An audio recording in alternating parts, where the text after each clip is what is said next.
সুমাইয়া বলে, সন্তানরে টেনশন করিও না, আমার জন্য পেরেশান করিও না।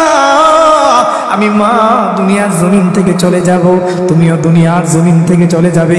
যে ঈমানের কারণে তোমাকে আমাকে হত্যা করা হচ্ছে, এর সন্তান সাময়িক সময়ের জন্য যদি আমাদের বিচ্ছেদ হবে, একটু পরেই তুমি আমি জান্নাতে মিলিত হয়ে যাব। সুবহানাল্লাহ পড়েন, আরো জোরে পড়েন না সুবহানাল্লাহ।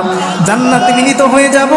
এই কথা বলে হযরতে সুমাইয়া আসমানের দিকে তাকায় আছেন। আবু জাহেল একটা একটা করে হযরতে সুমাইয়ার লজ্জাস্থানে আঘাত করেন বর্ষা দিয়ে। এর মুসলমান, সুমাইয়া বর্ষার আঘাতগুলো খায় আর আসমানের দিকে তাকায় তাকায় মুচকি হাসে। আল্লাহু আকবার, আরো জোরে কন্যা। আসমানের দিকে তাকায় মুচকি মুচকি হাসে। আবু জাহেল বলে, সুমাইয়া রে, তোমার কি মরণের কোনো ভয় নাই?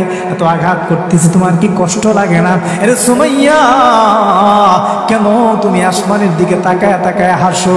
সুমাইয়া বলে, আবু জাহেল রে, তুমি তো জানো না আমি আমার এমন একজন আল্লাহর কাছে ঈমান বিক্রি করলাম, এমন এক কোরআনের উপর ঈমান আনলাম, এমন এক নবীজির কাছে আমি আমার ঈমান বিক্রি করে দিলাম। আমার আল্লাহ রাব্বুল আলামিন সেই ঈমানের কারণেই আমাদেরকে যে জান্নাতটা দিবেন, যে জান্নাতের ওয়াদা করেছেন, তুমি আমাকে আঘাত করতেছো, ঈমানের কারণে আমি নির্যাতিত হইতেছি। আমার আল্লাহ রাব্বুল আলামিন এই নির্যাতনের আঘাতগুলোকে সহজ করার জন্য, লাঘব করার জন্য আমার চেহারার সামনে কাঙ্ক্ষিত জান্নাতটা তুলে ধরেছে। জান্নাত আমার চেহারার সামনে তুলে ধরেছেন। আবু জাহেল, তোমার এই আঘাতগুলো আমার কাছে আঘাত লাগে না। আল্লাহু আকবার পড়ে। এই হচ্ছে সাহাবায়ে কেরামের ঈমান। আল্লাহ রাব্বুল আলামিন এই কথাটাই বলতেছেন।